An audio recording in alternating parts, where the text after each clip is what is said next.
to the Spotted Moth, and here are our fabulous tellers from our latest event. The fourth ever Spotted Moth Storytelling Hour. Okay, and I'm going to go first with a story about Atlanta. Now, I moved to Atlanta in the winter of 94, 95, and that was a heady time to be in Atlanta because it was pre-Olympics and the economy was good. If you remember the 90s in the Clinton area, the economy was good. And the Olympics brought in millions and millions of dollars into Atlanta, and it made a lot of people very, very wealthy. So it was a very good time to be there. And I had moved there with the idea of a character that I was going to pursue, and it was Miss Mousy. And Miss Mousy was a character who would entertain children with singing and dance and games and such like that. They wear a trindle shirt and puffy sleeves and had the mouse makeup. So I got on the board, or on the roles with 3 different entertainment companies because people were having parties. They were spending a lot of money on entertaining their children, and it was a good thing to do. So I was with Party Kids and Party Animals, and the most well-known one was called Eastern Onion. And they did the singing telegrams, and they had a whole range of performers. They had little people, they had Elvis impersonators, they had fire eaters, and I got on with them. And one of the first things that was unexpected for me in Atlanta is how enormous it is. Because basically Atlanta has no geographical boundaries. So it's a bunch of small towns that were joined together by a population explosion and cheap housing, which they don't have anymore. So I didn't know how far towns were. And I took jobs that were in the Northeast and the Southwest and all the same day, and I was running around, and I would be maybe a Power Ranger in the morning, the pink Power Ranger when they were Mighty Morphins, and I'd have to stop my car and run behind a dumpster and come out as Snow White. And I did an awful lot of that. And I must say, as much as it's not, socially acceptable anymore and it's appropriation, Pocahontas was very, very good for me, and Princess Jasmine, but mostly I made an awful lot of money being Pocahontas. And one of the parties I went to, I got there, and it turned out that the little girl that I was there to entertain her party was very ill. In fact, she had cancer, and she wasn't able to participate in the party with her friends, and her parents asked me to just go into her bedroom and sing the song, The Color of the Wind, for her, and I did. And then she asked me to sing it again, and again, and again, and I sang that song until the child finally went to sleep. And those parents were the most real people I have ever met. They were nothing but concern and care and worry and just love for this child, and it was raw, and they were the realest people I had ever met at that point in my life. And then I got a job, and I was supposed to go do Pocahontas in an area in Atlanta that's called Cascade. And anybody who knew anything about Atlanta would not have taken a party in Cascade, but me being a dumb newbie, I went down to Cascade, and I was really late because there was no GPS at this time. You couldn't figure out how long it would take you to get places, so I got there and I was very late, and no one cared. But they took me, and they brought me out between these houses into a big courtyard. And the limit for our parties was we had enough stuff to entertain 25 kids. And I had 40. There were 40 kids there at the start. And then people just kept coming. They just kept coming. They filled the courtyard. There were like I don't know how many kids and all their parents. And I'm going to be honest with you, I didn't see an awful lot of decorations. I didn't see a lot of cake. I didn't see a lot of presents. I saw children with mange. I saw malnutrition. I saw extreme poverty here in this country. And I learned something. I didn't know that that existed to that extent. But I did what I was there to do, you know. I sang, and we danced, and we played games, and kids who didn't have the sticks to knock together that I brought used rocks in their hands. We did the hokey pokey, and we had a good time until it was time for me to leave. And then I got the hell out of there, I'll tell you what. But I made it. I survived that one. And since I was such a trooper, and I was such a good worker, I went back to Eastern Onion, and they said, we got a job for you, we got a plum job for you, this is a really good one. You are going to entertain Carol O'Connor's grandson. And for those of you who don't know who Carol O'Connor is, this is him. This is Archie Bunker. Do you remember Archie Bunker? You're too young to know who Archie Bunker is. But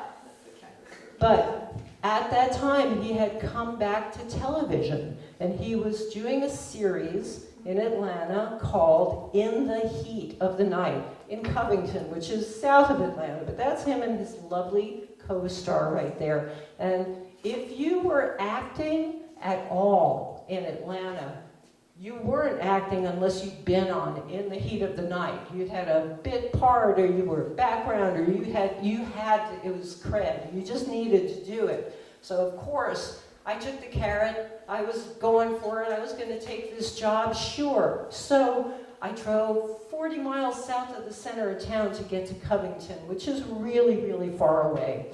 And when I got there, I was led by my helper into a mudroom on the side of the house. So I never got to meet anybody. I just went into the mudroom. And the costume that they had for me was a big, hard shell teddy bear outfit. Now think Chuck E. Cheese, but big and round. Like I'm invisible in this. I thought I would go there and dance and sing and get the kids happy and impress them, but that wasn't going to happen, because I get into the costume and it's like this, and it smells like someone did not make it to the restroom in this outfit. And I didn't mention that this is summertime in Atlanta, and it is 105 degrees.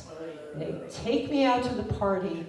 I have a handler who's kind of pushing me along, and I can't see anything because the sweat from my head is coming down through my eyes.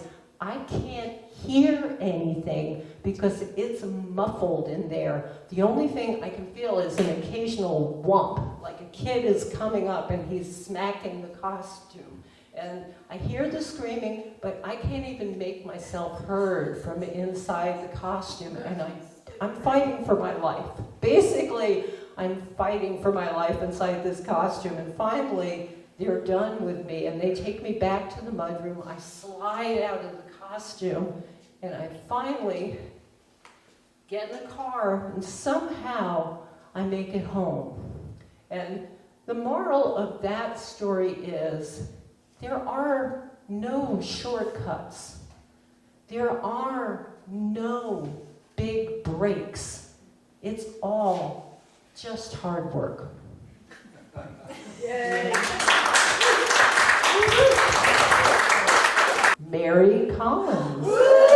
Okay, so in 2010, I was feeling a little unsure of what my life was, where I was heading. And I had a very good friend who was going on the Camino de Santiago. And if anyone knows about that, it's a very long walk in northern Spain if you do the French route. And on a whim, I said, I'm going. So I signed up, and we left at the end of June, and we started walking. It was about 100 degrees out in northern Spain at that point. And you meet people along the way. It's a very spiritual walk. And so we're walking, it's about day 3, and you go to what they call albergues, which are hostels. And for about €7, you can spend the night there. The trick is that you're in a room with maybe 20 bunk beds with all genders and all sorts of snoring. And if you're lucky, you can sleep through the night and you get up at 5 in the morning so you can beat the heat. And you only have I only had 2 pairs of pants. I had a pair of pants that I was wearing during the day, and then when you get to the albergue, the first thing you do is go take a shower with your you bring your clean clothes, take a shower, you put on your clean clothes after that, and you wash the set that you were walking in. You hang it to dry, so it's all quick dry. And I had a pair of pants that could easily pull up. The reason why I'm saying that is it was the 3rd day, and my calves were aching. My feet were fine, but my legs were sore. And we get to this beautiful albergue where you walk in, and it's all stone. There's a sunk-in living room. There's a beautiful kitchen along the back. It's all open. In these places, you could actually cook your own meal at night, but we were always going out to the restaurants, so that was what we were planning on doing. And in the corner, there was a screened-in area with a massage table. And my 2 friends that were with me said, "Oh, we're getting massages." And I said, "Oh, that's a great idea. I really need to have my legs massaged." But you know what? I'm smart. I'm thinking ahead. I want to do that right before bed. I want to go out on the town, have fun, come back after a couple of glasses of wine and have my massage then and go straight to bed. They went ahead and they did their massages earlier. It was a lovely woman, and she was behind a curtain, basically, you know, so it was very private. We go out to dinner and we come back. The place is humming with all sorts of activity. The kitchen is full. It looks like the Last Supper is happening. There's probably about 20 people around the table, but it seems like they're all staring at the middle of the room. And in the middle of the room is the massage table. It was a nightmare. I mean, it was, I wish I had my witnesses here to say this wasn't a dream, this really happened. So I'm looking and I'm seeing this massage table, and I'm seeing these people, and I'm thinking, how in the world am I going to get a massage on this table in front of all these people? Well, so I step down, and there's a man there who's going to give me the massage, and he's, he's speaking Spanish, I'm speaking English, I don't quite understand what he's saying, but he keeps saying, "Take your pants off." And he's handing me a towel. And I'm thinking, like, I could just roll these pants up. And I don't want to, for whatever reason, I'm thinking, okay, I think I can do this. And I wrap myself in the towel and I scoot out of my pants, and I'm like, how am I going to get on this table? So you can just imagine the anxiety I'm having. Well, he has me get up on the table with my feet facing the people having dinner. So now I'm really vulnerable. I'm lying there half naked or with my underwear with this sheet over me, this towel over me, and he starts tucking it up around my clothing, what's left of my clothing, and starts massaging my legs, which feel good, but I'm spending the whole time thinking, how am I going to get off this table without exposing myself to these people? And then I keep remembering, oh, wait a minute, these are strangers. I'm never going to see them again. It's going to be fine. So I'm thinking, okay, it's almost over. He's finishing my legs, and he looks at me and he starts gesturing that I should take my shirt off. And I'm sitting there. Now, I've had a glass or 2 of wine, and so I'm not thinking straight. I'm just like, oh, just get this over with. So he pulls my shirt off, and now I'm in a bra and underwear underneath this towel getting this massage with 20 people having dinner staring at me. I mean, it reminded me, I had a flashback to being in 1st grade, my first embarrassing moment, where I was in the bathroom, which happened to be right in the classroom. It's a long, narrow bathroom with the toilet at the back.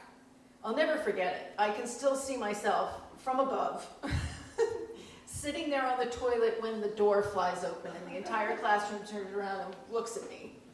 And I'm sitting there like, how, please, somebody save me, which I think the teacher came over and closed the door. But I had nobody here to save me. So I finally get off the table. I slide off. I just pretend I'm like at the beach and it's just crowded. And I somehow managed to get everything on. And it became a story that I would tell and we would just laugh. Like, how ridiculous that you were in that position and situation. And,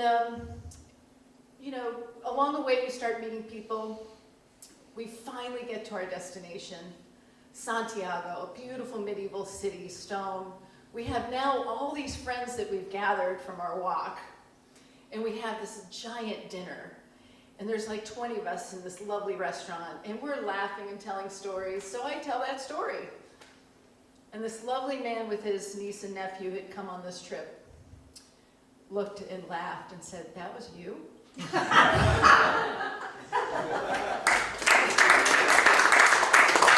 Our next teller, if he's still here, is John M. I want to tell a story about Vermont. Now, I've only been here for 40 years, so I'm being a little presumptuous, but I'll do that. And I was I think it'll touch on the theme of expectations and whatever. But I was in Dummerston a few years ago, and it was a triple marriage of lesbian couples being officiated by a judge that I know. And I was sitting next to a woman named Barry, who had been working very hard for the same-sex marriage bill. And I told her, this brings me full circle. Because I was in New York City in the 60s and 70s. As a matter of fact, I was in the village, living in the village, when Stonewall happened, which was the beginning of the gay rights movement. And that was, as people who may be a little younger than I am, that's when the police really mistreated the gay community at that time. And they finally revolted against that mistreatment, and we had a riot that began the gay rights movement. Why it came full circle for me was I eventually was elected to the Vermont legislature. And when I was in the legislature, the issue of gay rights came up. Now, when I went into the legislature, first of all, there was no such thing as same-sex marriage. Vermont did lead this nation, as a matter of fact, in the end of the 1900s, the end of just before 2000, the Supreme Court in Vermont said, under what they call the Common Benefits Clause of the Constitution of Vermont, is you can't offer something to one set of people and not offer to them all. And so the Supreme Court, Jeffrey Amersoy was Chief Justice at the time, said that if you allow heterosexuals to marry, you have to provide the same rights to gay Vermonters. But he didn't say you had to give them marriage, he gave them a choice. And the choice was civil unions or marriage. Well, the Vermont legislature at that time decided on civil unions, which gave lots of rights to gay people, but not the right of marriage, which really had national implications in terms of federal rights. And so as a matter of fact, this was the leader of the nation. No state in the United States had anything such as civil unions. Well, come 2009, I think it roughly was, again the issue came up, and many people who were not happy with civil unions and thought we should have gay marriage pushed till finally a bill came to the legislature.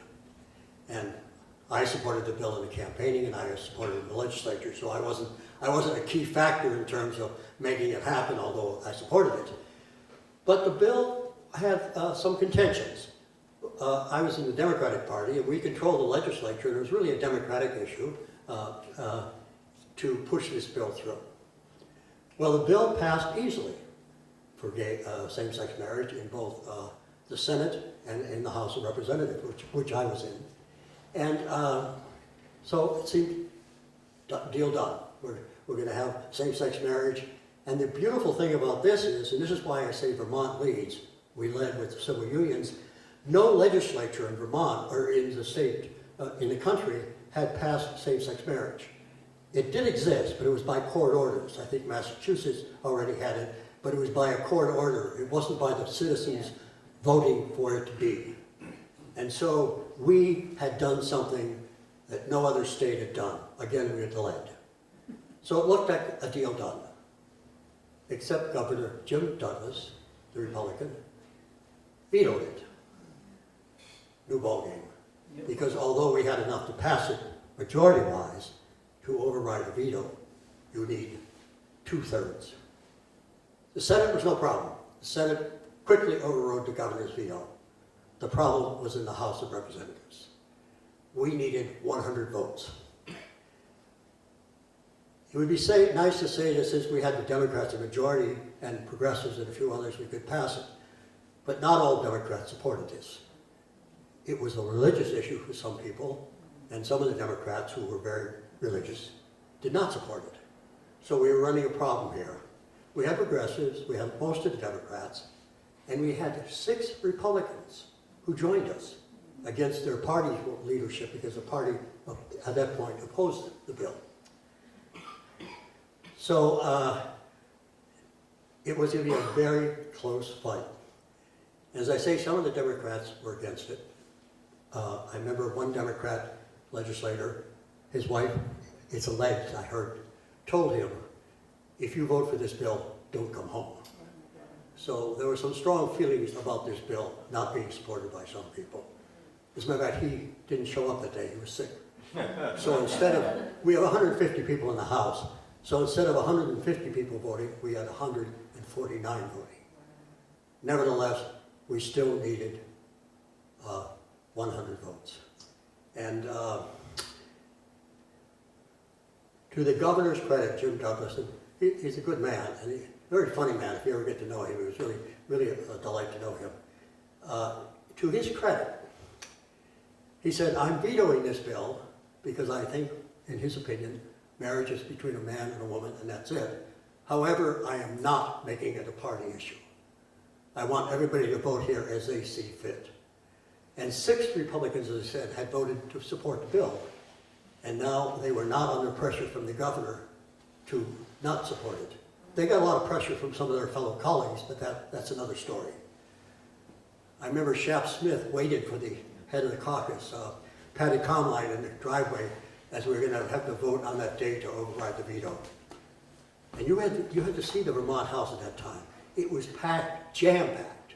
All of the layers below, all the gallery overhead was full of Vermonters mostly supporting this bill.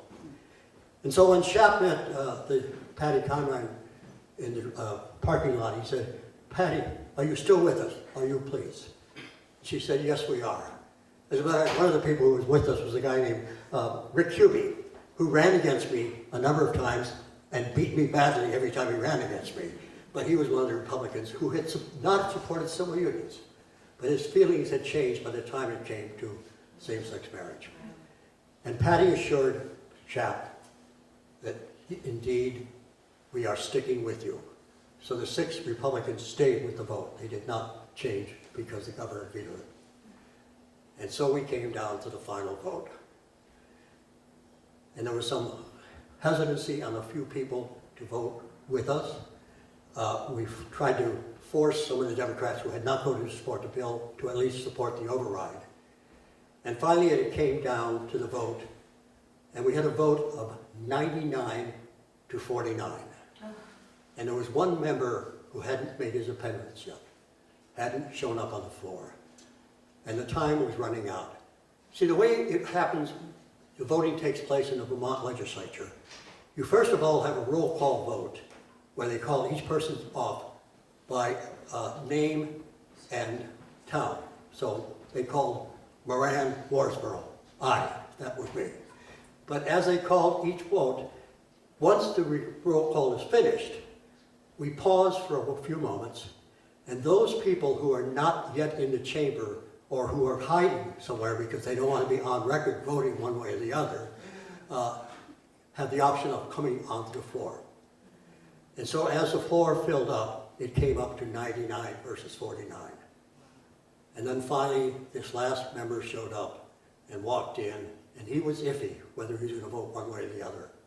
And he sat, they called his name, he voted aye. the chamber exploded, the building exploded, because that was 100 votes to 49, and we had overridden the governor's veto. So when people ask me whose vote mattered to override the governor's veto, I of course say mine, because it needed 100 votes, and I was one of them. Thank you.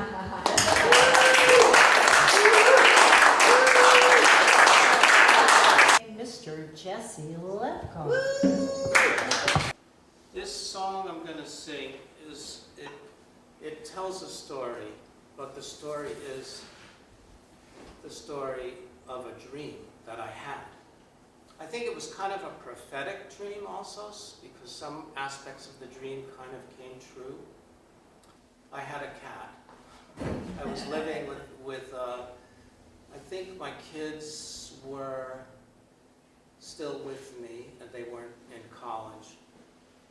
I had a cat, and it happened that night, the cat, and I love my cat very much. It's like my soul and my cats. And that particular evening, this had never happened before, the cat didn't come in for the night. So I was, in my sleep, I was very worried about the cat. And the other thing about the dream was that it had a melody in it. There was a woman in the dream that sang to me. And she sang in a foreign language, but I understood what she was saying, which, of course, dreams don't make sense. But, and so when I woke up from the dream, it was the middle of the night, and I was like really groggy, and I searched for some paper to sort of jot down the melody, because I was like, wow, I got a melody in a dream. And I, made some chicken scratches. I was really groggy, and I made some notations. I tried to, and then I went back to sleep. Well, in the morning, I couldn't make heads or tails out of it. And I worked on it and worked on it, and finally it came back. And the song, the chorus of the song is the melody, and the verse is something that sort of goes with it. So this is the dream I had, basically told in song and lyrics. And this is an 8-string guitar, and I haven't picked it up in months, so bear with me. I might goof a little bit. One day a strange dark bird appeared on my balcony. From afar, off island she must have flown. On her head she wore a crown with a crest of frills, black as the ink that flows from my pen.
just like me.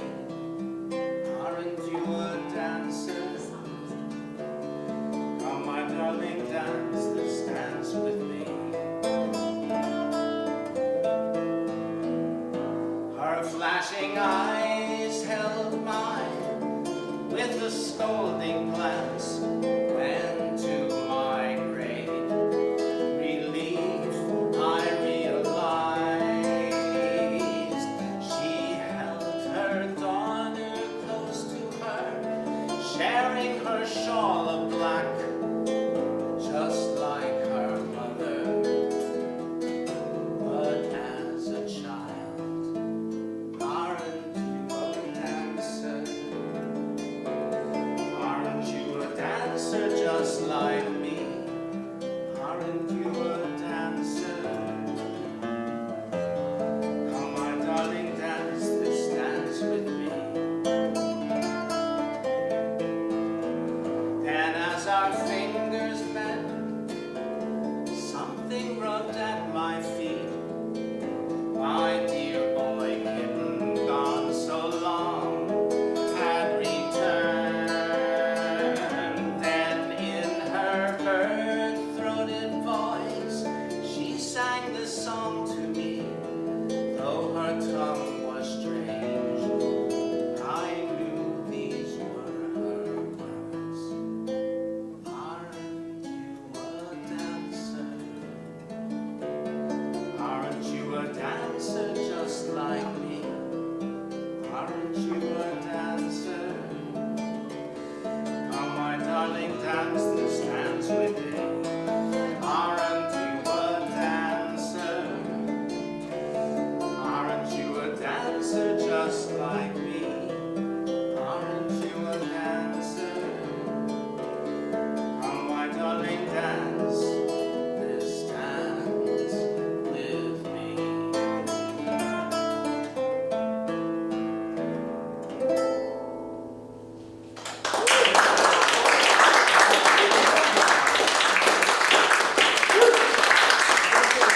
Our next storyteller is Caleb Hanna. I have another travel story. My mother came up here earlier and gave her travel story on the Camino.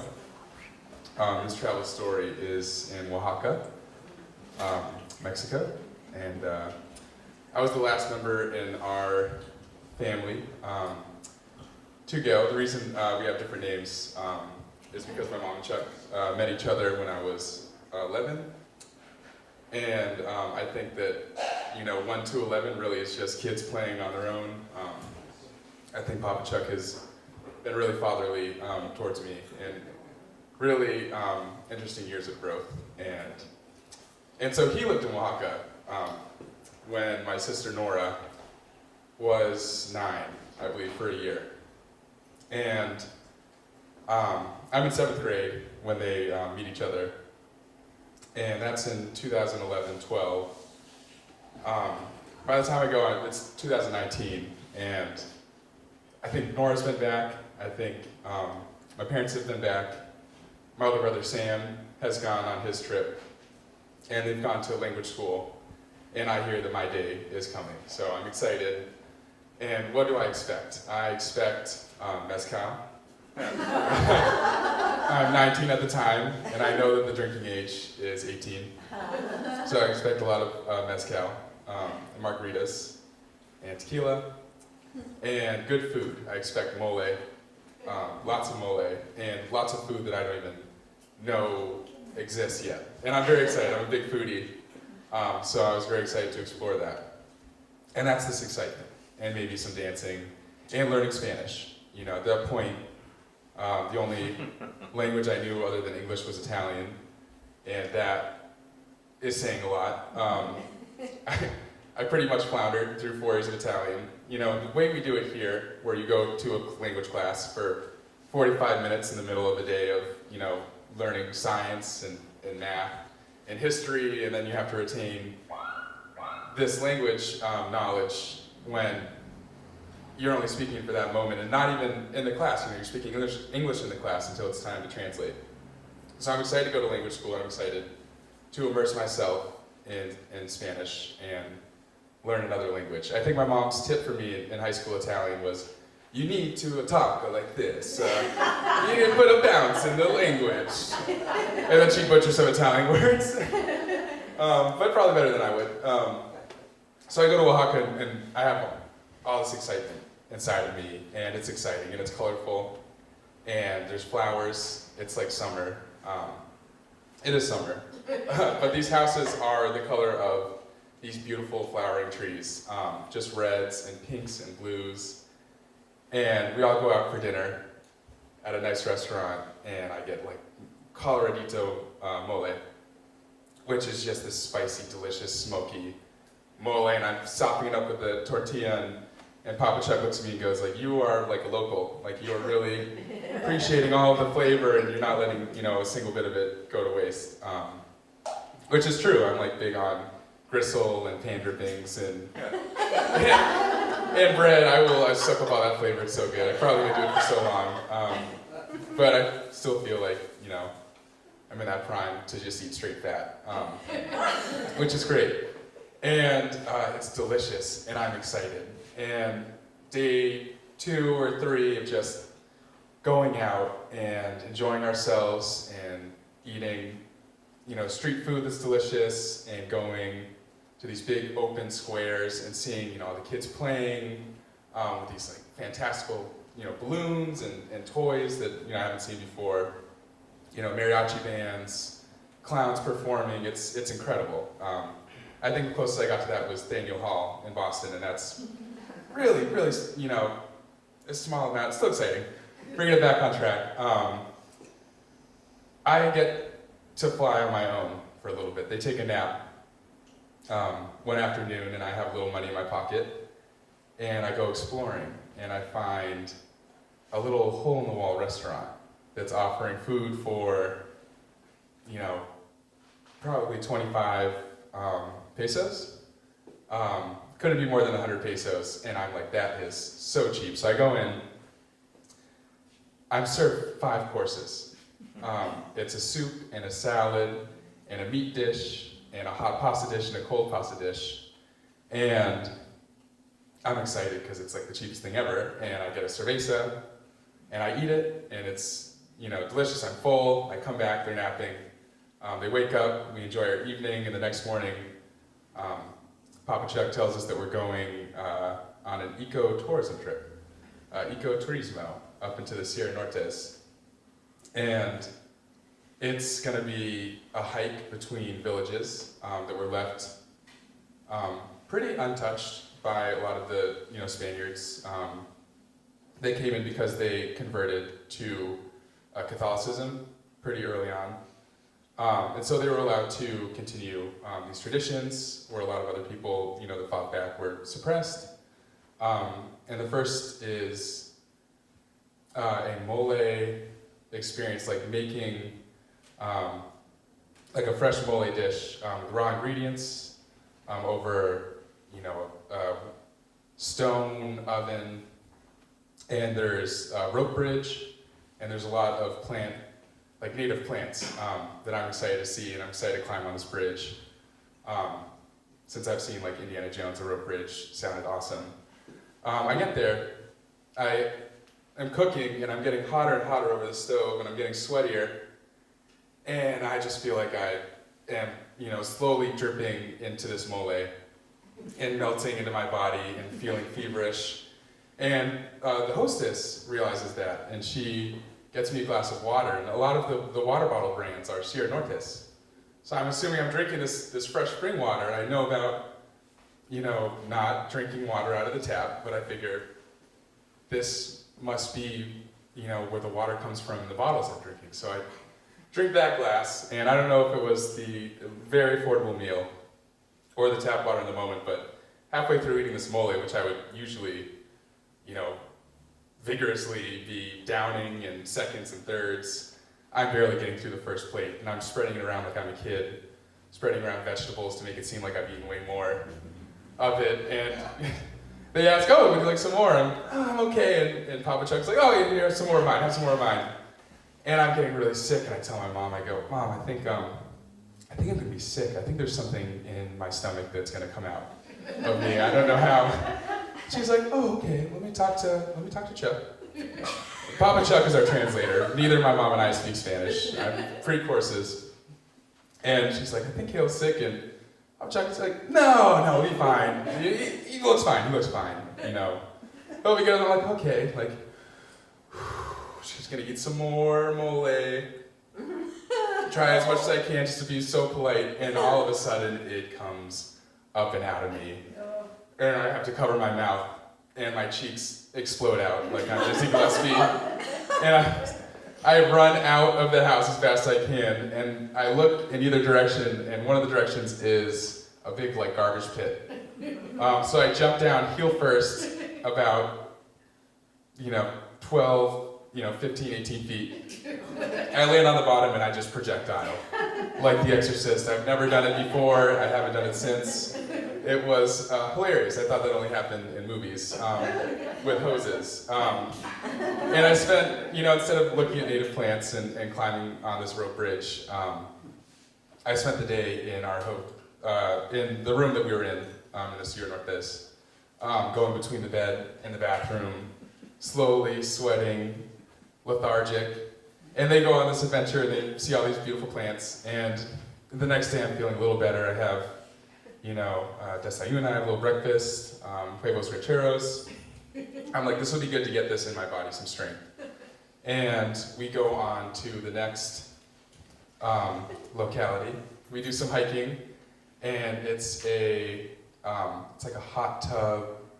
It's like an herb-filled, it's like boiling waters, but it's like really warm, and I'm hearing about this, and I think this will be great for my body after going through all that. And so we get there, and we draw straws on who should go first. Well, we actually let my mom go first. We're like, ladies first. She should enjoy this experience. She's also been hiking through these mountains. And of course, with her luck, she comes out of there, we ask her how it is, and she just has this look on her face, just like, oh my gosh, you wait to see what it's like. And it's my turn. I go in, and there's a tub, just a small little tub that you have to sit really kind of cramped into. And there's about an inch of water. And you get fully naked. And a guide takes bowls and takes hot water from one bucket and pours it over you, and takes another. And the water maybe comes like halfway up your butt.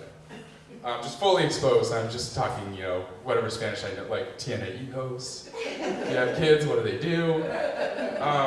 Amazing, I can't really understand a lot. She's like, yeah, totally exposed.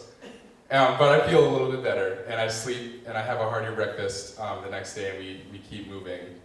And we get to the next locality, and it is a trout. They specialize in rainbow trout, preparing it. And so, with my stomach, we get this tin foil, and I open it up, and there's a whole fish, eyes and everything.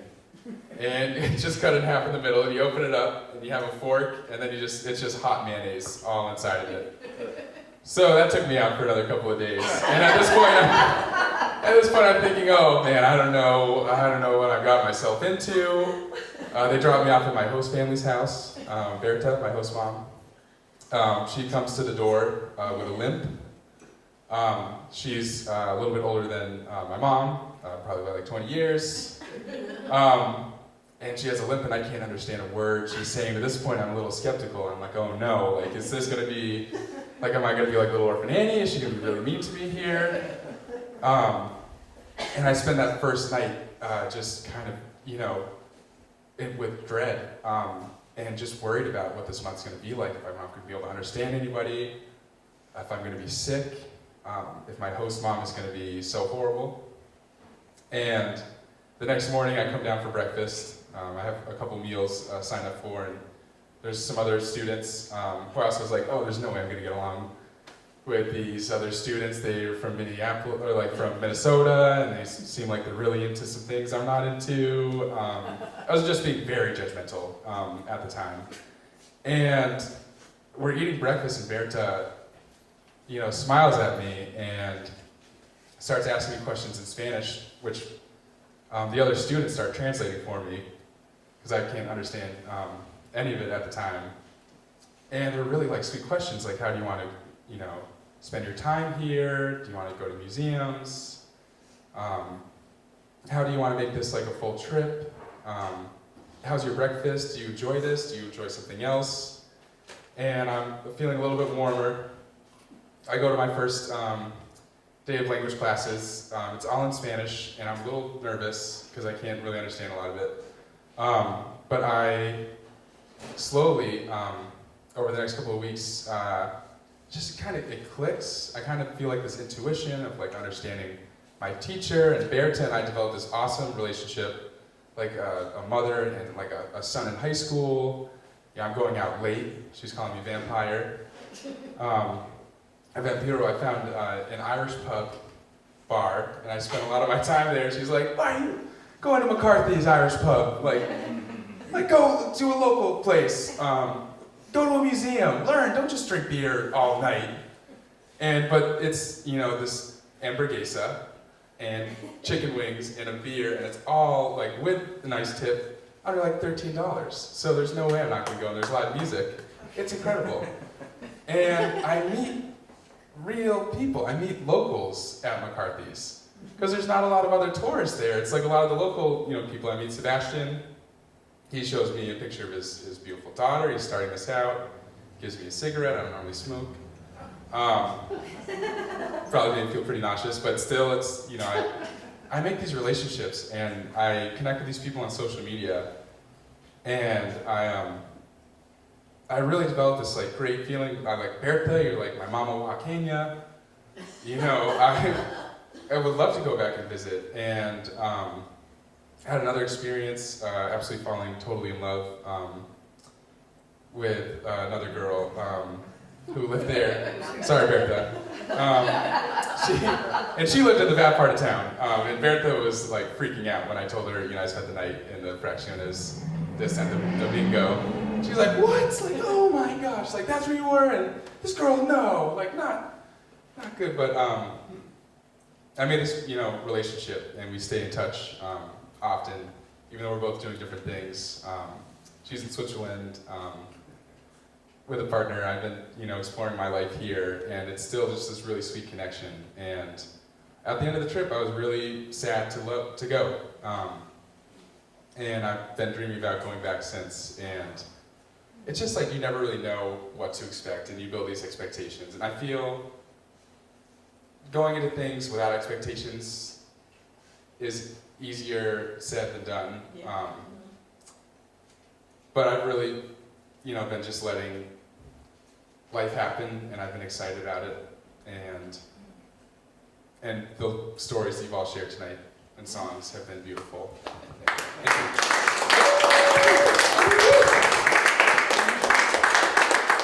Our next teller is also part of the family here. We're going to have Tamara. I'm part of an indigenous family from down in South America that I married into. And with the indigenous family comes lots of indigenous rules. And a lot of them are rules that are understood, and some of them are rules that are felt. Some of them are rules that are just kind of there in the air. And I've had the opportunity to know this family. I knew the family before I married into it. I didn't speak their native language, but I understood it. I spoke Spanish. You know, I had my eyes open. But still, when you get into the indigenous family, there's indigenous expectations, ways of doing things, and men are in charge, and women have their role. And even though we come in here to the United States, you know, there's this innate feeling in the body of how someone is supposed to be and what a family is supposed to look like, whether it reflects the reality of where we are or not. And I didn't see it because I was living in the middle of it. And I used to be a corporate trainer. We used to do a change mastery program. And one of the things that we did as we got ready to take over someone else's bank, because that's what we were doing, acquisitions. And one of the things that we would do to prepare people for the acquisitions is literally, in one of our trainings, we would put a blanket over people's heads, right? And the idea is that you can't see what's beyond this blanket because all you know is what's in your world right around you. So when I came here to the United States, I still had this blanket over my head. We all did as a family. And little by little, the blanket got holes, right? It just didn't hold up. Things just weren't working the way we expected. And I still had a relationship with this family, but my relationship with the son, right, the father of my children, started falling apart. So we'd go back to Bolivia all the time, all the time, all the time. I had a business there, right? So we had the business so we could go back to Bolivia. That was the whole reason why we had the business, because it would pay our airfare and give us a reason to be able to go back there. And in the beginning, the children were free, but then as they got older, more than 2 years old, you have to pay the airfare. But the business was growing too, so we could still afford to go back all the time as a family. My children knew Bolivia more than they knew New York, which was where my side of the family was. So we had a strong relationship, but it was unraveling. And they didn't understand that in Bolivia. I remember my mother-in-law telling me, well, I don't understand what the problem is. Does he beat you? I said, no. She said, does he take all the money and drink? No. Does he have another woman? No. She says, well, no, what's the problem? And for me, the problem was not being able to be seen, not being able to be myself, not being able to have my own ideas understood and heard, and not being able to accept, I don't want to call it dominance, but guidance, right? Guidance from a husband, right? Where I didn't really feel like he was a guide, right? I saw us as equal, right? And a guide, there's a hierarchy, and I couldn't see a hierarchy. So they couldn't understand what was going on, but they said, well, this is another country, another culture, we don't understand it, we hope things work out. And it didn't, so we got divorced, okay? In Bolivia, there's not a lot of divorce. Families can be kind of loose, sometimes there's other women, there's definitely, a lot of drunkenness, sometimes people are getting hit, but divorce doesn't really happen. So family said, okay, all right, we now have a divorce in our family. They didn't really quite know what to do about it, but things went on, they were able to accept that. The indigenous way of being is a very open way of being, I've discovered. So then, time goes by, I get married. Okay, that's really difficult. Because not only do people not get married, get divorced in that culture, they don't marry somebody else, right? And if they do marry somebody else, those original kids, they go to the orphanage. Because that new person doesn't want to take on the burden of the old person's kids. And I have family members whose children have grown up in the orphanage. And the orphanage is in town, and dad or mom will visit the kids on the weekends, maybe bring them some extra food or something, but there's always like some international aid organization that's going to run the orphanage, and that's where those kids go. But my kids didn't go to the orphanage, my kids stayed with me. And the family thought, they didn't expect me to send my kids to the orphanage, but they weren't really sure how to handle this husband. So I said, all right, we'll just kind of let things go. And then my kids get older, and they come back, and they do different things, and my son is very angry. And I stopped going to Bolivia. My business got too big, I had to give it away, actually, so I'd have more time for my children. I got a research project. I spent a couple of years down there doing research. That project ended. I didn't have any more reason to go back to Bolivia, right? They weren't I wasn't really so much in that family anymore. I was a little estranged from my kids. I wasn't with the husband. I wasn't, where was my relationship? I had no reason to be there. So I wasn't there. I wasn't there for 8 years. And my son went back and told everyone how terrible of a person I was. And right before I had left, actually, because sometimes I would bring my children's husband back with me to Bolivia, just as a way to give back to the family. One of the promises that my mother-in-law made me make was that I would always bring her son back, right? And she's always extremely bitter at me because she said I took her son away from her, and it's my fault that he's gone. And he's here, but to her, he's gone, right? She's also very bitter to many people, but she's particularly bitter to me. So I always make an effort to bring the son back sometimes, right? Because also where's there that level of responsibility, right? There's always a conflict in my head about that. So last time I brought him back, I was doing research. He's supposed to watch the kids. I had a lot of money from my grant, and I was using it to pay like all my different research projects, and he was home with the children, and they got sick. Or he got sick, and he had to go to the hospital, and there was no money for that. I didn't leave any money for him, because my money was for my research. So his sister had to pay for him to go to the hospital, get taken care of while I was out doing my research. And I come back, and the sister said, "That's it, I can't have you living here anymore. You need to leave." So we left my sister-in-law's house, and then that was the last time, almost the last time I talked to her. One time we were driving to the airport, I just happened to be in the car with the husband, who was the youngest son. And as my sister-in-law was dying from cancer, she called us on the phone, which she never does. And we were able to talk one last time. Meanwhile, I'd gone back again to do research with my daughter. This was all before the last time I was ever back. And we were to stay at my mother-in-law's house in the city. And the key didn't work in the door. So we spent the day getting locksmiths, trying to get that door open, figure out what's going on. We later found out she had changed the lock. She didn't want me there. So there was a lot of animosity. But then suddenly I got a call from the family. And they said, "You know, we really want you to come down and participate in this festival. We have a family festival. It's our family's turn. We'd love to have you be a part of this." And I said, I don't know. I think it's very clear I'm no longer welcome in this family. You know, I don't know if I really want to be doing this. It's been 8 years since I've been down there. Kicked out of my sister-in-law's house, kicked out of my mother-in-law's house. I said, I don't know. So I said, all right, I'm going to do it. One last time, I'm going to do it for the kids. I'm going to do it so that we just have this, you know, like a closure. Let's go down there for some closure. And I was very apprehensive. I went down, I went with my daughter. And we went down there, and neither of us really knew what to expect, because when my son was there, it was a disaster, and that was the last time he was there. So for her, it had been 4 years. For me, it had been 8 years. She was there with her brother, and he was having a very hard time and was very angry at everybody.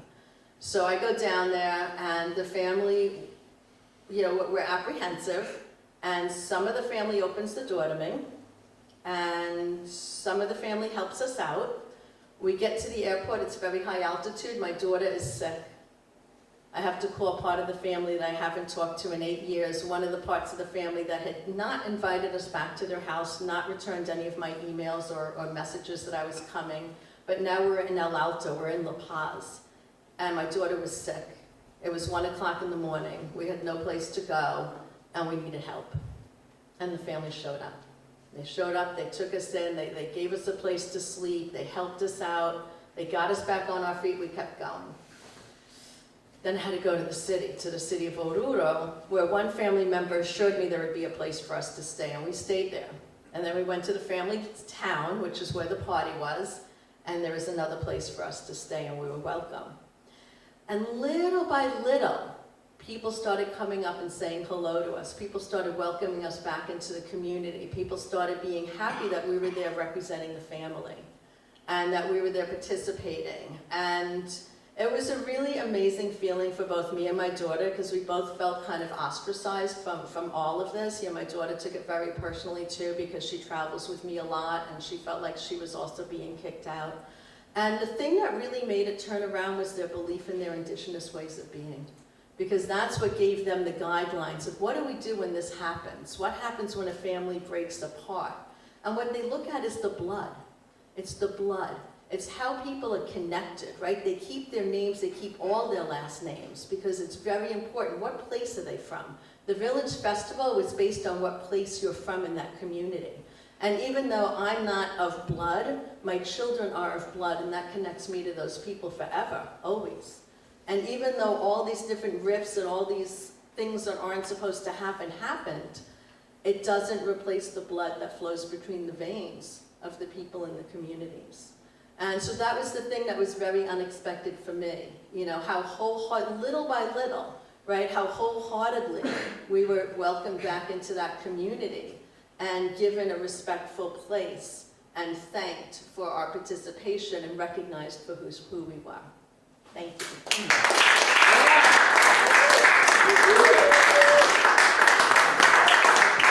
We're going to complete the cycle over here by inviting Chuck Collins up. My grandmother used to say this phrase, "There for the grace of God go I." I don't know if anybody else has had that in their family tradition, but you know, I didn't quite understand it, but there are occasions where that just rings for me, and I have a story about that.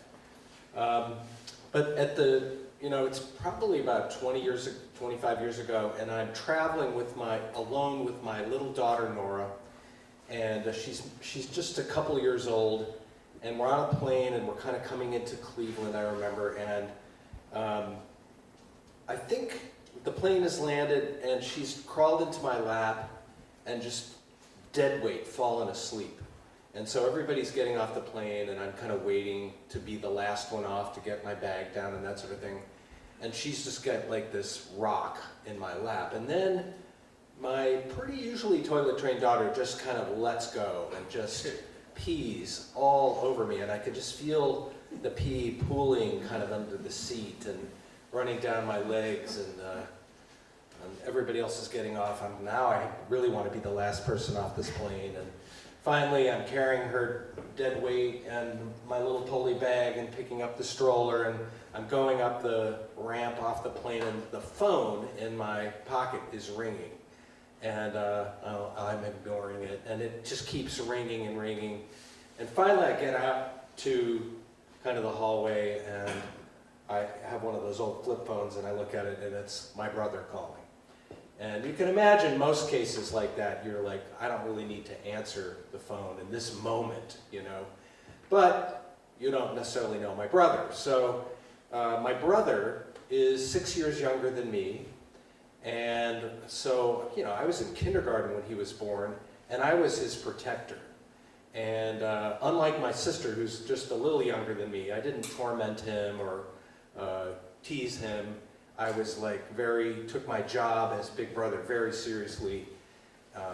We shared a room for the first 5 years of his life. He would have nightmares, he would wake up, I was the person there. And we were close, and he was just a good, fun little brother. And I can remember him, breaking his front teeth on a bicycle accident and carrying him home and that sort of thing. Anyway, my family, my parents got divorced when I was about 16. My brother was 10 at the time. I was like really almost out of the house, trying to, I left home when I was about 16, 17, whereas he was still there, and he really struggled with my parents' separation. And I remember, talking to my mom, and, he's going to go live with your dad, and, so he had a little more bouncing around. And he struggled in school. His first label was hyperactive. He just couldn't sit still like a lot of boys who are forced to sit in classrooms. That was not his thing. And anyway, so what happened in his early 20s is he really started to show signs of mental illness and really struggled. He was kicked out of college, came home. Both my parents struggled with trying to parent him. At one point, he ran away, and somehow he got a credit card, and he bought a plane ticket, and he went to Greece, and pretty much unraveled there. And my dad and my stepmom went there. They had to do this whole rescue operation. They found him living on the streets. He had really kind of unraveled.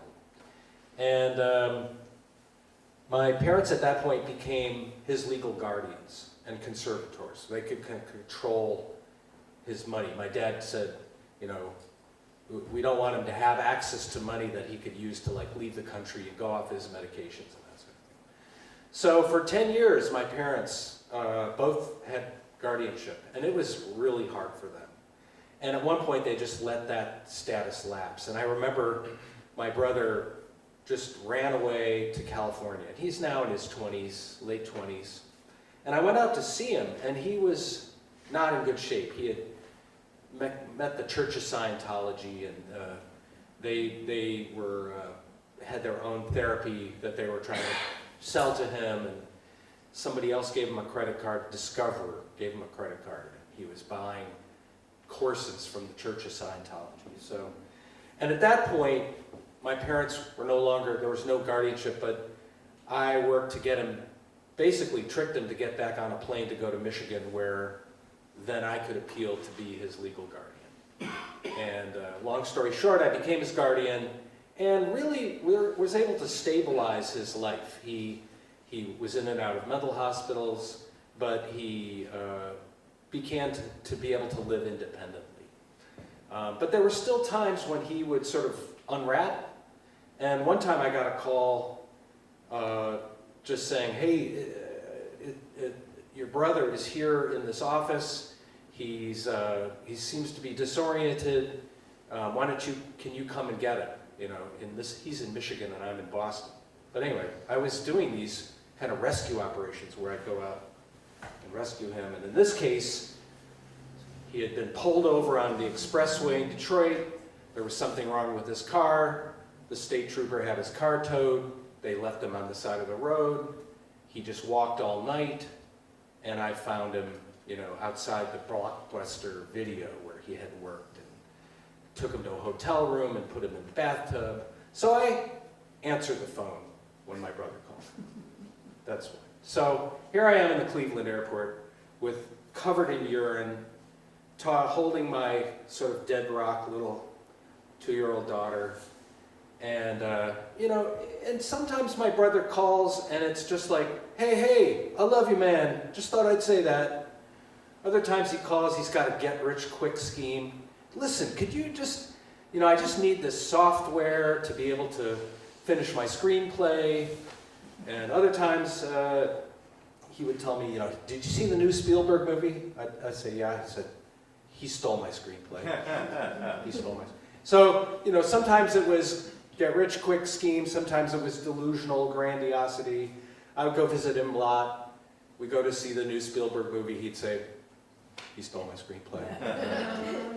So but he, you know, over that time, there were times, and again in the 80s and 90s, medication wasn't the greatest sometimes, so I'd go visit him and he'd be like a zombie, you know, he'd be like over on Haldol, and, you know, I'd see him standing outside an apartment building, and he'd put on a lot of weight and be chain smoking cigarettes, and he'd sort of have this kind of gait, and you realize that's part of this medication, part of it's he's wearing tinted glasses because it's bright, and but that's my brother, you know. So I answered the phone, and in this case he says, Chucky, I'm in trouble.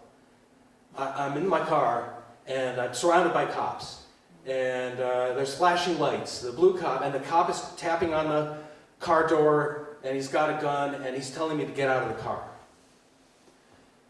I'm like, well, where are you? I'm thinking, are you downtown Detroit? He says, I'm in Leland. And I'm thinking, thank the Lord. Because this is the town where we grew up, in northern Michigan. So I said, did you do something wrong? He says, no, they just pulled me over. And you're not getting out of the car? No, I'm not getting out of the car. He's freaking out, basically. I said, listen, roll the window down a little bit, hand your phone. Is it the sheriff? Is it the sheriff? I don't know, I think it's the sheriff, yeah. Hand the phone to the sheriff and say, so I hear him roll down the window. He says, here, talk to my brother. So I'm standing there, smelling, covered in pee. I said, is this the sheriff? He says, yeah. Fred, this is Chuck Collins. This is Jim Collins, my brother Jim. And Fred says, that's Jim? What the hell happened to him? So he's had a rough patch.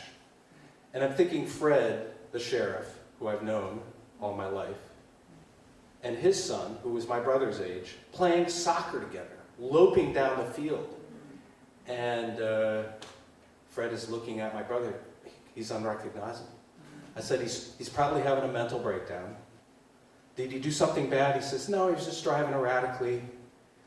So I had to bring the whole team in. You just never know when these guys are going to be armed, and you know they might have a gun. I said, yeah, no, he doesn't have a gun. Listen, Fred, do me a big favor. Turn off the flashing lights, okay?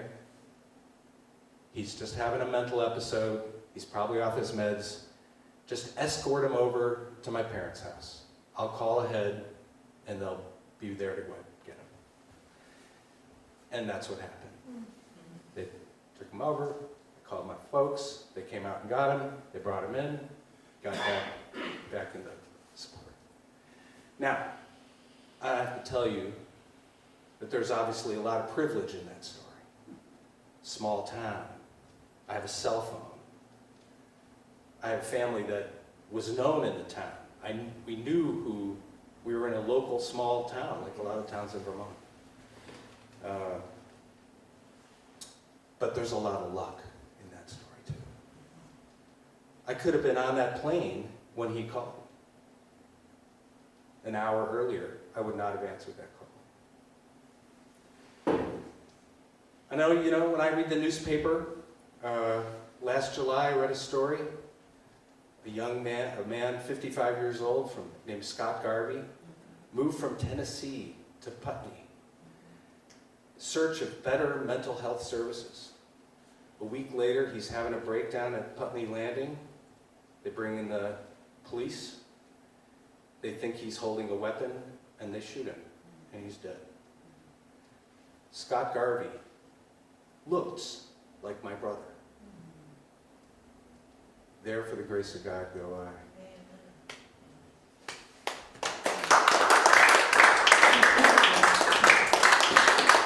All right, let's have Tina. There's something thrilling about telling about your life to people. Some people you know, and that's why I'm here, because I do know some people. And strangers, it's like, Allen Ginsberg says, America, when are you going to take off your clothes? Stop lying. I thought, it's interesting. What's it like to be psychically, spiritually naked? It is kind of exciting, that you can. So, anyway, so here I am. I will say these are my paintings and my partner's lights, and I kind of do feel protected by my work and his work. Because there's something in me that really is terrified to share, but needs to. And I guess it's my work. I didn't tell you that I worked for 20 years on the locked wards of a psychiatric hospital. So all of my stories have my life and have those experiences, which I do insight meditation. Vipassana, it's a Thai meditation. The idea of it is, my understanding is there's two kinds of meditation. One where you focus, you might chant or you might look at a candle and you just clear your mind. The other is you clear your mind and you hope and you get rid of all these thinkings that go on and on and on. And once you get rid of the thinking, then you're peaceful. So since I'm a painter and making artwork, and I do carry a book around with the idea, because I'm also an extremely anxious person. So when I went to a psychotherapist, they had to give you a diagnosis, so I don't believe in that at all. But in order to not get insurance, they had to have a diagnosis, so mine was acute anxiety disorder, which I think everyone has as a human being. But I certainly am realizing that now that I'm 82, I can look back, that's how it was. And I had good reasons. And that's why I worked at the psych hospital for so long. I didn't really know it at the time, but I met my whole family there, and I did art and music, and I worked with people with major anxiety and all kinds of other things. But what I found was when I was able to touch what felt like myself, which is hard to do, and then the anxiety was gone. I mean, it didn't just happen like that. It's a lot of work.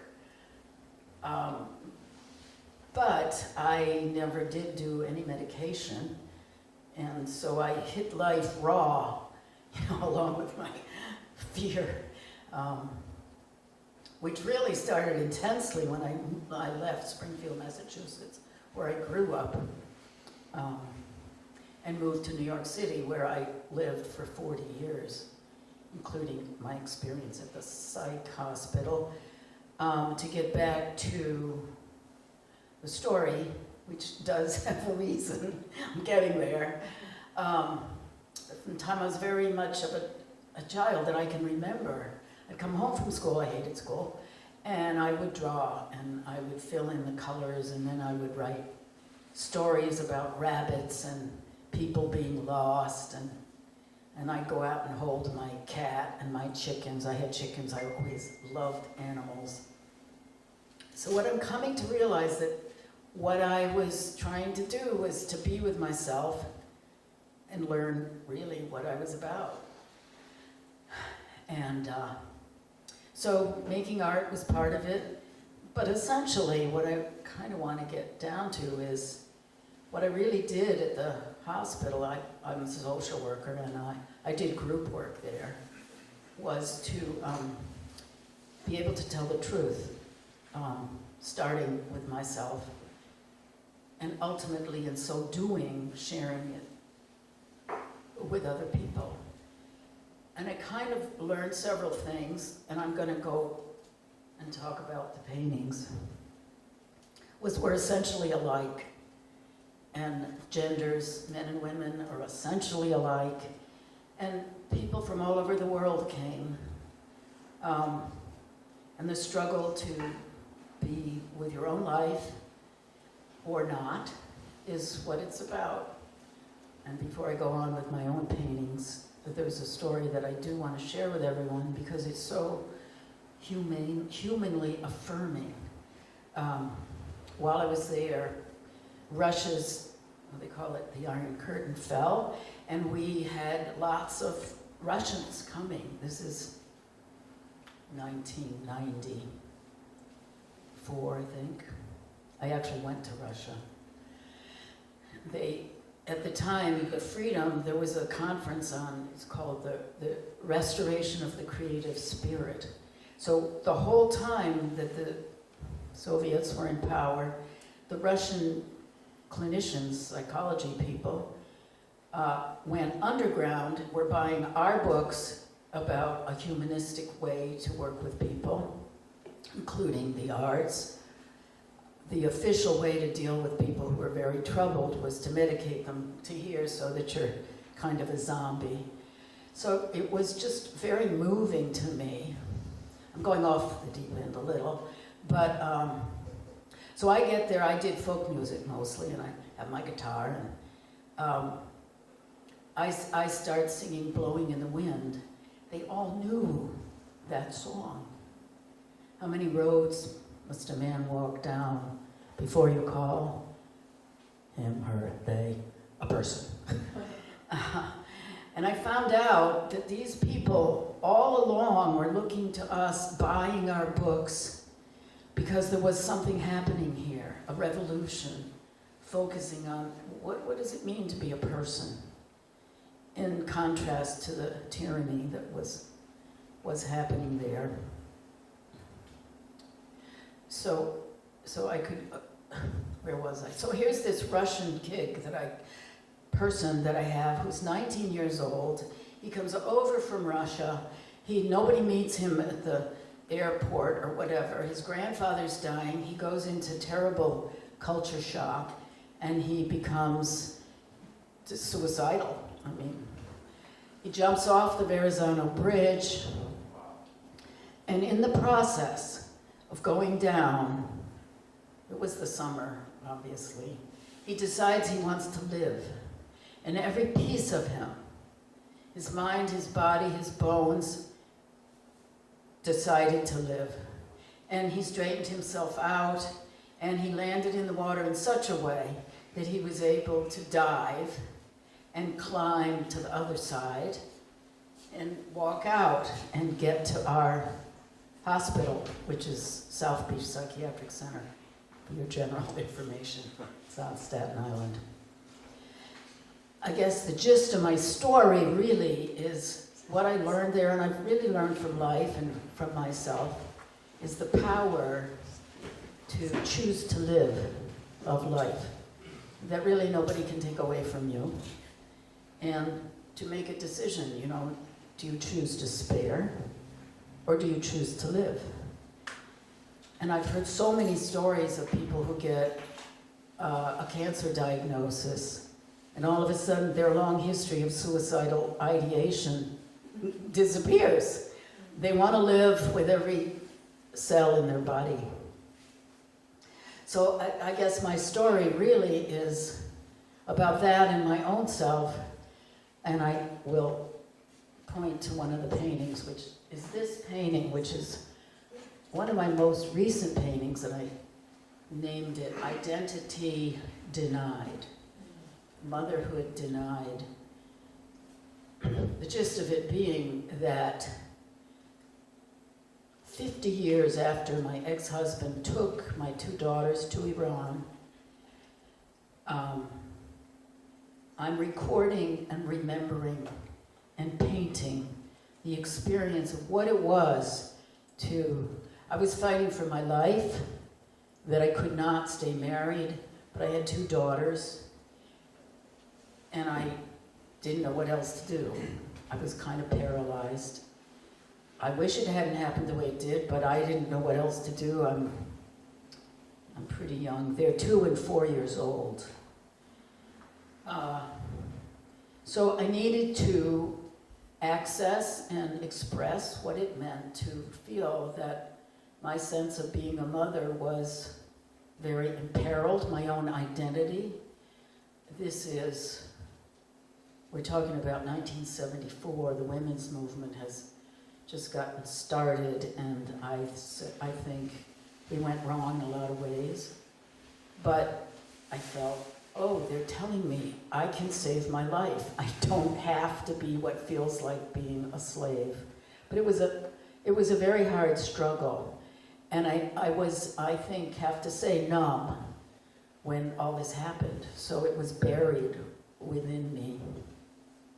And this painting came out fairly recently, and I didn't know why I did it. Somebody gave me a bunch of big canvases. I'd never painted big before.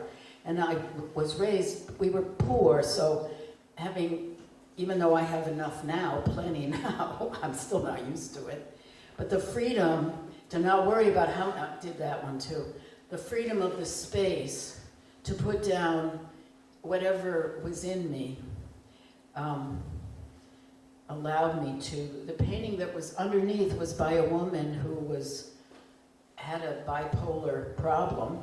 She was about my age at the time and was working in New York City when there were no women in the Museum of Modern Art.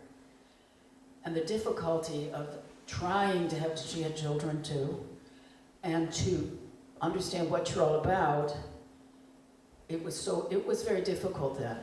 Many people, we started women's support groups, we were pretty angry, we were very unkind to men.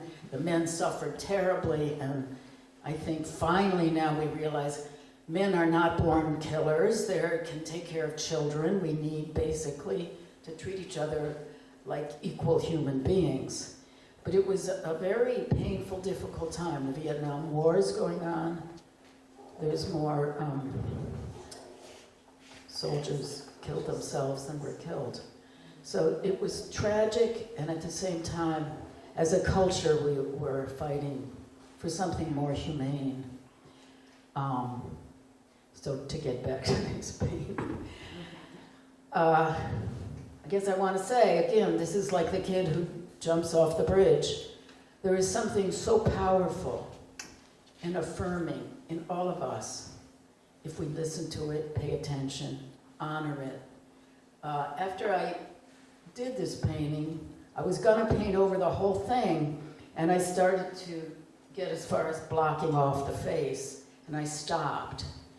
And I began to feel like I'm painting with this woman. I'm painting her struggle for identity. The painting underneath it was very stereotyped, very rigid. It would look like a mask. And something, again, this has got to have been unconscious.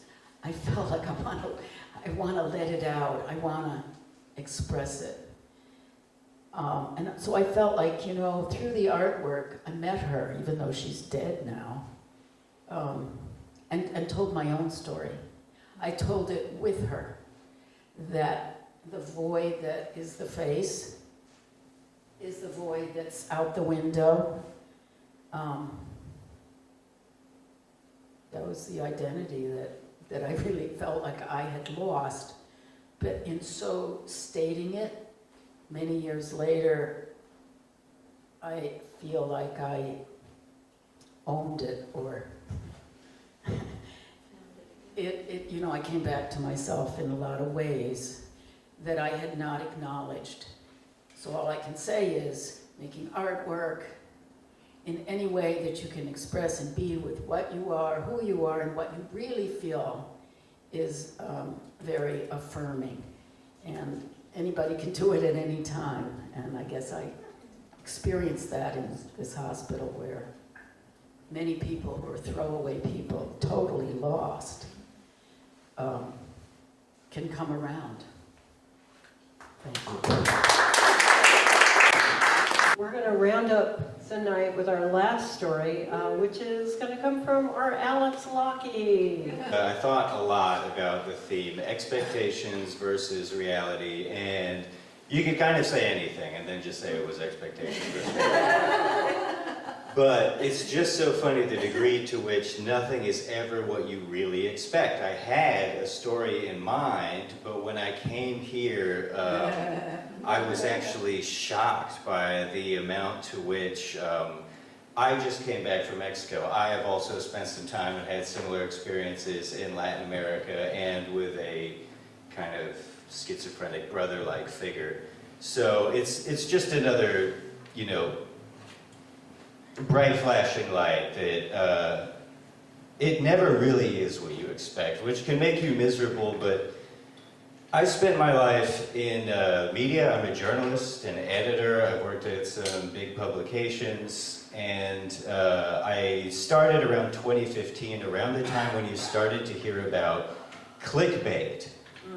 Okay, so clickbait is a deceptive headline that kind of makes you expect one thing, but the reality, if you are dumb enough by now still in 2026 to click, is much different and much worse. And I am one of the prolific all-time greatest living clickbaiters ever. I got probably most of you at one point because I wrote a ton of articles. They were all the most insane, hyped up version of the headline that you could possibly think of. And I set records for traffic at my publication, which back then in 2015, that meant something. But in doing that, I've spent a lot of time in thinking about expectations versus reality. The way we cleaned up the kind of clickbait problem of BuzzFeed 2015 is you develop some taste. Now it is called a curiosity gap. A curiosity gap is that you read the headline and you are curious enough to click it, but ultimately the rule is, you're fighting dirty if you don't do this, the rule is that the article must satisfy the premise of the headline. And even now, search and stuff, tech is smart enough to know if it's complete rip-off clickbait. So it's all about curiosity gapping. How can I make you interested enough to click, but not oversell the goods that I have? And old school journalism, print journalism, media stuff is all about exactness of language. You could get sued maybe if you say the wrong thing or something like that.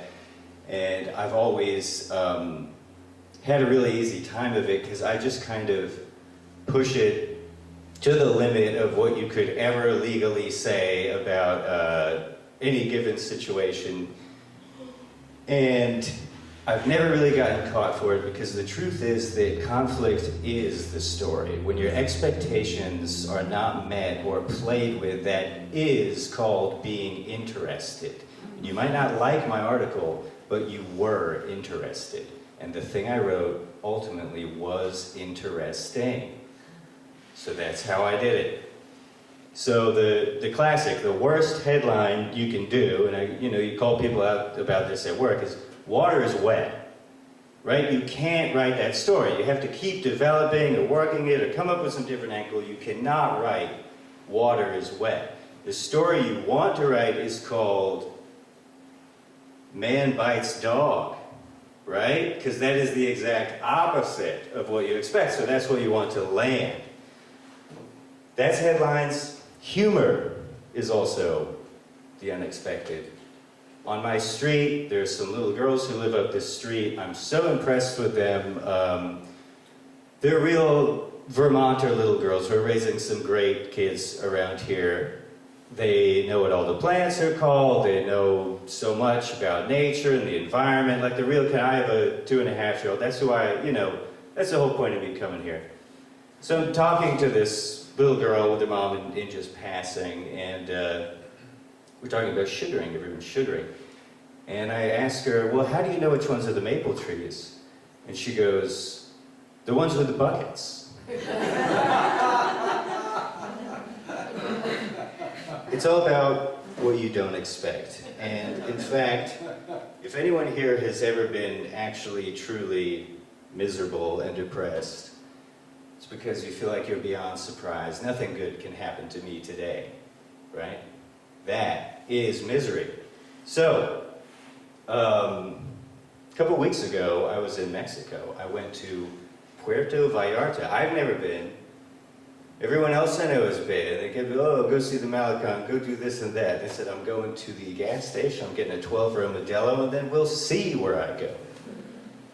But I get down there, the first morning, there were a bunch of people, my wife and my daughter. I wake up early with the baby like I do pretty much every morning. We're standing on the balcony, and there's a huge, roll of smoke coming in. Like, oh man, seems like there's a house fire. No big deal. And, other people start waking up and walking around. There's a couple balconies on this place we rented, so I go to the other balcony, and all of a sudden, wow, there's 9 distinct house fires. And then there's some popping noises, and some commotion, and the other neighbors, everyone's waking up now, so I holler at the guys on the other roofs, and they tell me it's the cartels. It's the cartel attack that happened a couple weeks ago in Puerto Vallarta. I'm there with my little girl, there's an explosion 2 blocks from me this way, 2 blocks from me that way. I don't know what's going on. It isn't that big of a deal. I'm worried about smoke inhalation. It's getting very smoky. I'm worried about where do I go? If I had to run, do I go down the hill? Do I go up the hill? I don't really know. I'm mostly chilling.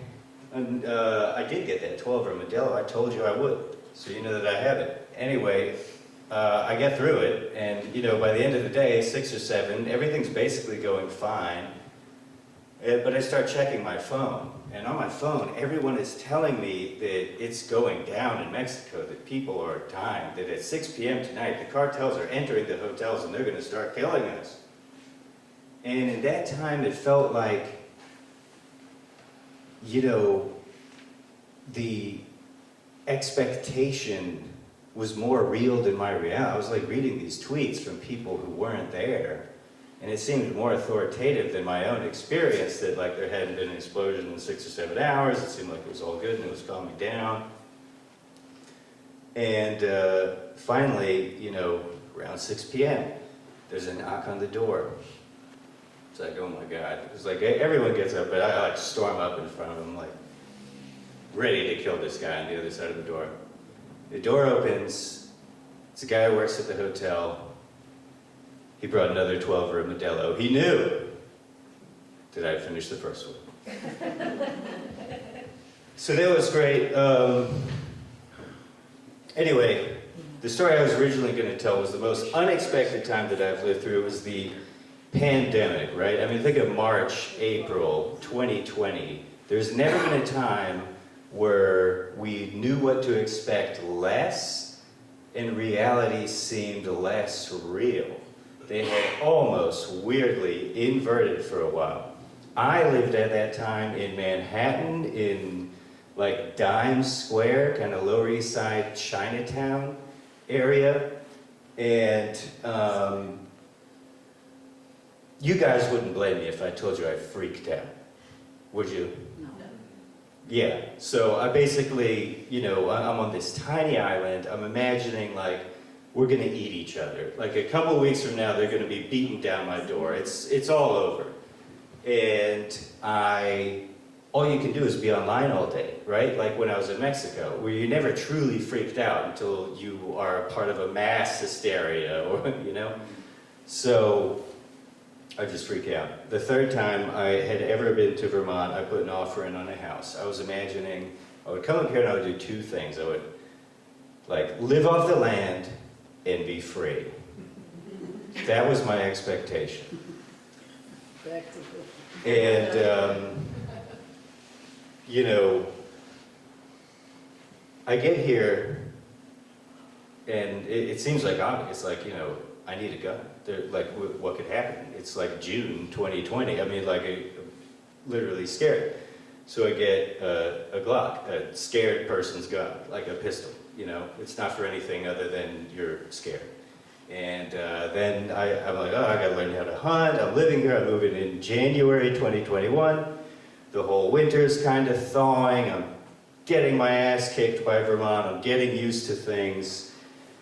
And I just wanted to, you know, live off the land and stuff. But as I do, the winter's kind of clearing, and I see these, like, the green coming up like it is now, you know? And bushes are bushing out, and like berries are growing, and they're turning colors, and I try to go hunt. You know, my idea of hunting is like, you know, walking in the woods, you know, like clear a ridge, and like, oh yeah, there's like 10 deer down there.